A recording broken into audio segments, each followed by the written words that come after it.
quickly. Settle down. Good evening. I'm General Tony McPeak. I'm retired, have been for a while, but for 37 years, I was in the U.S. Air Force as a fighter pilot and ended up running the organization as the Chief of Staff. You're going to see tonight something about the air war in Korea. It was our first war as an independent Air Force, the first war fought by people wearing blue uniforms. And it was the first war of the jet age, the F-86 against the MiG-15. We learned an awful lot there because the MiG-15 was a better airplane in many ways. So you'll see some of that tonight, and I hope you enjoy it. Good luck and good flying.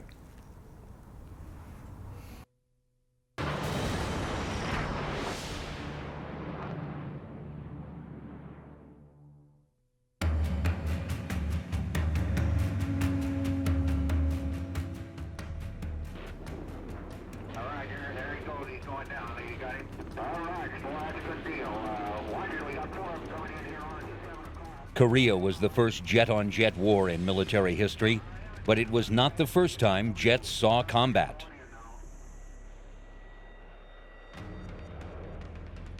Three planes, 9 o'clock, coming around. The war in the skies over Nazi Germany in World War II was the largest air campaign in history.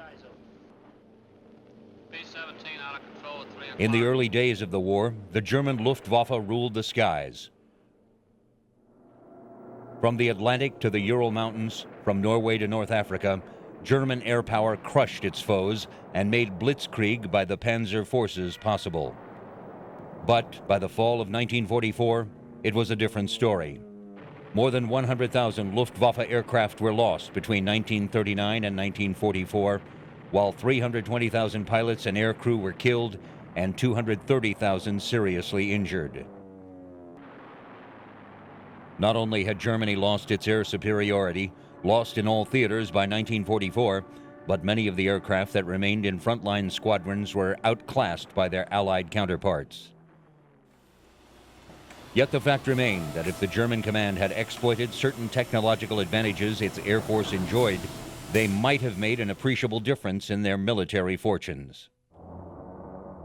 On July 25, 1944, a British pilot reported that his Mosquito encountered an aircraft of incredible speed high over southern Germany. That aircraft was the Messerschmitt Me-262 turbojet, known as the Schwalbe or Swallow. By April of 1944, the U.S. Army Air Force was sending streams of B-17s on bombing missions over Germany by day, while the British sent their Lancasters over at night. At times, more than 1,000 aircraft filled the sky. Escorting the B-17s were the long-range P-51 Mustang fighters, sleek fighters that could roam deep into the skies over the Third Reich.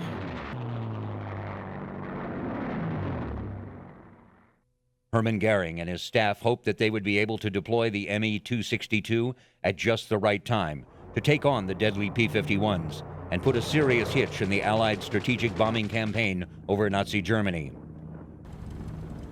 German fighter ace and air defense chief Adolf Galland said that when he first flew an M-262 jet fighter, it was like being pushed by angels. At about 100 miles per hour faster than any propeller-driven fighter, the jet was the defensive weapon Galland had been looking for, capable of penetrating any fighter cover that might be escorting the bombers. Hitler did not agree. Obsessed with the search for an offensive secret weapon to win the war, the Fuhrer insisted that the Me-262 be developed as a bomber. Against Hitler's wishes, a small number of Me-262 jet fighters were produced and sent to combat units. In addition to the standard fighter, the Germans produced the first night fighter jet, the Me-262 B-1A. Equipped with a long wavelength radar and superior homing gear, this machine became a deadly force in the hands of the right pilot. In fact, Luftwaffe Commando Kurt Welter became one of the first jet aces, scoring 20 Allied kills, likely the highest number of kills by a jet pilot in history. When all was said and done, the Me-262 A-1A Schwalbe or Swallow emerged as an impressive war machine. but it was deployed in too few numbers and much too late to save the Luftwaffe and Germany.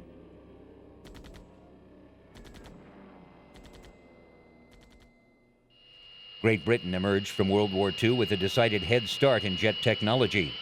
The Royal Air Force was the only Allied Air Force to have had a jet fighter operational in squadron strength before the German surrender on May 8, 1945. This was the Gloucester Meteor, which first flew on March 5, 1943. On July 21, 1944, the first two production Meteors arrived at Combhead and formed the nucleus of No. 616 Squadron RAF. Appropriately, the Meteor's first duty was to defend Britain from attacks by German V-1 pulse jet-powered guided bombs, of which they destroyed 13 by the end of the war. Meteor 3s of No. 616 Squadron were committed to continental Europe in the last months of the conflict, but they never got the opportunity to meet the Me-262A in battle. A second wartime British fighter was the de Havilland DH-100 Vampire, whose design dated to 1941, but which did not become operational until 1946.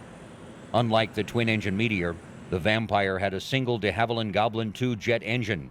Its tail surfaces consisted of a twin-boom arrangement similar to that of the American Lockheed P-38. On December 3, 1945, a naval version, the Sea Vampire, became the first pure jet aircraft to operate from an aircraft carrier. The United States was a relative newcomer to the jet age. Its emergence from World War II as the most powerful nation in the world, and its need to prepare against a mounting Soviet threat, spurred a mammoth American effort to develop jet aircraft. Although both American and Soviet jet designs were to get their greatest boost from the importation of British power plants and German swept-wing technology, American designers, encouraged by generous financial support from their government, produced the most extensive and imaginative range of jet designs to fly during the 1940s.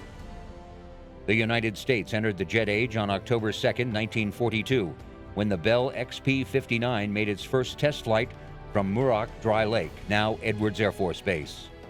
Unfortunately, the new fighter's performance proved too disappointing for it to be committed to combat. Bell tried to improve the basic design with a more refined and more powerful twin-engine escort fighter, but the U.S. Army Air Forces had its eye on more promising designs that were waiting in the wings. One of those promising designs was the Lockheed P-80 Shooting Star, which would live up to its name in the decade to follow. Designed by Clarence L. Kelly Johnson, William P. Ralston, and Don Palmer around a de Havilland HIB Goblin engine, the prototype XP-80 made its maiden flight on January 8, 1944, just 198 days after the U.S. AAF approved its construction. Production versions of this outstandingly clean fighter, powered by General Electric or Allison jet engines, would serve with distinction over Korea. In October 1947, the U.S. Army Air Forces became the U.S. Air Force, USAF. In mid-1948, this new separate branch of the U.S. military redesignated all P or pursuit aircraft as F fighters, so the P-80 became the F-80 Shooting Star. The most noticeable trend during the 5 years following World War II was the transition from straight wings to swept wings. As early as 1935, it was suggested that swept-back wings would reduce drag at the sound barrier. The most successful jet fighter in the USAF during the late 1940s traced its origins to an unsuccessful Navy fighter. On November 27, 1946, the straight-wing North American XF-J-1 Fury made its maiden flight, but its performance was disappointing, and a Navy contract for 100 aircraft was reduced to 30. By that time, however, North American had learned of German swept-wing development and was already applying it to a lengthened, more streamlined version of the Fury, with a 35-degree sweep to its wings. On October 7, 1947, test pilot George Welch took the XP-86 for its first flight, and on April 26, 1948, he broke the sound barrier in a dive. In June of that year, the P-86 became the F-86, and in March 1949, it was named the Sabre. With the added power of a GE J-47 engine, the F-86A jet became the best overall fighter of the 1950s and started a line of Sabre variants that would ensure its place among the great fighter aircraft of all time. On November 24th, 1947, the U.S. Navy first flew the most successful carrier-based fighter of the period, the Grumman F-9F2 Panther, which, like the USAF's F-84, later went on to acquire swept-back wings as the F-9F6 Cougar. On October 14, 1947, Air Force Captain Charles E. Yeager, flying in a rocket-powered Bell XS-1 research plane over Muroc Dry Lake, became the first man to officially pass through the sound barrier when he hit a speed of 700 miles per hour, Mach 1.06. Although great effort and sacrifice were expended to build a jet airplane capable of sustaining level flight above Mach 1 during the 1940s, it would not be attainable until late 1952.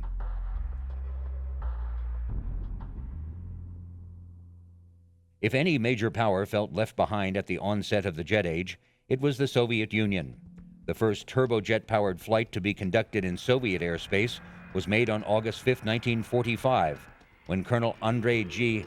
Pochetkov test flew a captured Me-262 near Moscow. The first Soviet-designed team jet to fly was the MiG-9, which took off on April 24, 1946.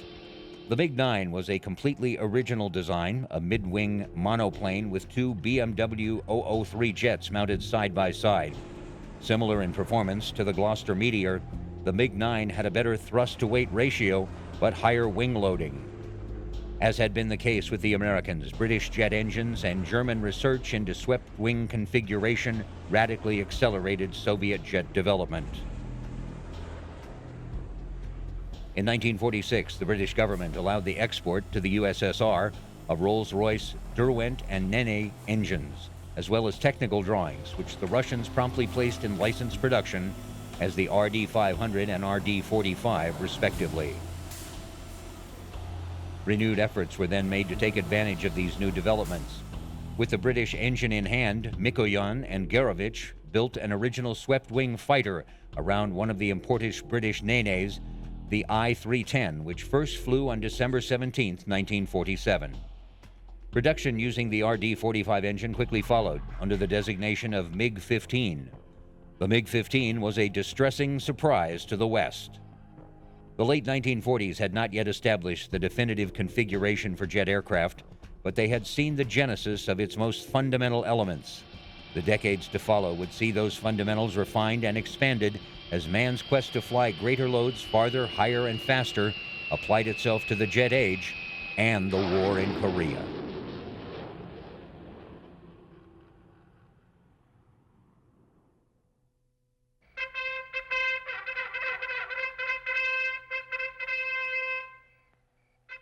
On June 25, 1950, North Korea invaded U.S. ally South Korea with 7 infantry and 1 armored division, with the aim of reunifying the two countries under the communist flag. The North Korean advance was covered by Soviet-supplied LA-9 and Yak-7 piston engine fighters and IL-10 ground attack aircraft. These were mainly used to strafe South Korean airfields during the initial invasion. The tense standoff between the U.S. and the USSR, which had been the backdrop of world political affairs after World War II, was now a hot war. The response to this aggression was shaped by the United Nations Security Council and was led on the battlefield by the USA.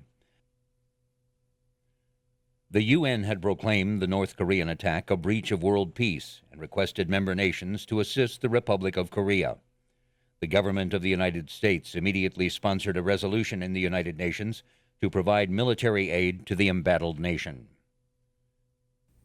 Truman took this very, very seriously when he came in, and he was determined as he flew back to Washington that when he got to the Blair House, Dean Acheson had come up with some ideas at what he was going to do, and Dean Acheson was determined that we have American citizens in South Korea, and we're going to use our Air Force to take care of that. We're going to protect those people. We're not going to let these people be hurt.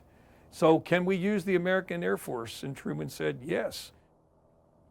The U.S. Air Force had gained independence as a service based on the idea that strategic bombing could win a war independently of ground and sea forces. Since the end of World War II, it had focused on preparing for nuclear war, and most of its meager funding had been directed toward this mission. When the Far East Air Force, FEAF, the U.S. Air Force's branch in Asia, was ordered to Korea, it was composed of aging aircraft and too few men to fly them. Air Force Chief of Staff Hoyt Vandenberg called FEAF the shoestring Air Force, and it found that because Korea was an agricultural nation with few industrial or military targets, strategic bombing would not affect the war. Other types of missions, often requiring close coordination with land or sea forces, were required. At the end of the war, only 0.2% of all missions flown were strategic bombing. In contrast, almost half consisted of ground interdiction or tactical bombing. Unfortunately, the only aircraft immediately available in the theater for the tactical role were a small number of F-86 Shooting Star jet fighter bombers and some obsolescent North American F-82 twin Mustang piston engine fighters. This limited air force covered a civilian evacuation in the wake of the invasion before the deployment of ground forces from 17 nations could arrive. The initial aim of this force was to push the communist forces out of South Korea and back across the 38th parallel. As North Korean forces pressed toward the South Korean capital of Seoul, U.S. air power went into action. The first into battle was the F-80 Shooting Stars. Initial air support for the ground troops was provided by the F-80 fighter bombers, as well as U.S. Marine Corps F-7F Tiger Cat night fighters. Anyway, yeah, the Lockheed F-80, P-80 was jet and therefore was capable of jet speeds and jet altitudes, and that was its big advantage. I mean, it could cruise at 500 miles an hour and not 400 or 350 like the propeller-driven aircraft, and at high altitude. But it did not accelerate very well. It was, this, you know, when you released the brakes on takeoff, it didn't have an afterburner, so you had this rather slow acceleration, which was a real surprise for the P-51 pilots who were used to, you know, you push the power forward on that P-51 and it would press you back against the seat on takeoff. The Tiger Cats were flown from their bases in Japan and equipped with long-range fuel tanks.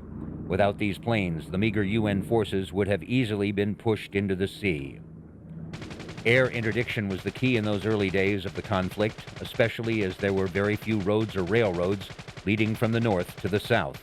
The raids by the F-80s and F-7Fs focused on NKPA supply routes to stop the flow of reinforcements and supplies. Close air support. The North Korean Air Force didn't amount to much. It was gone quickly.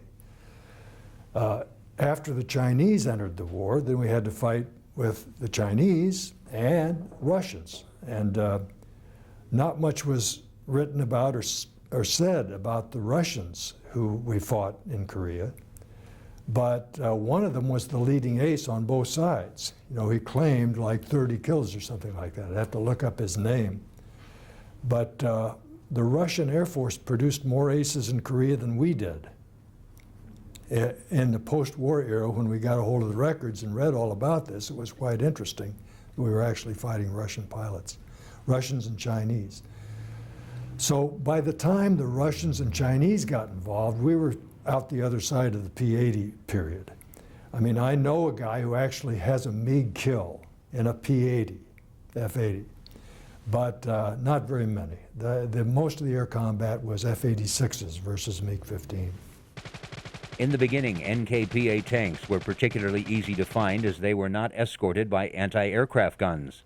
When the tanks traveled at night, they left their headlights on.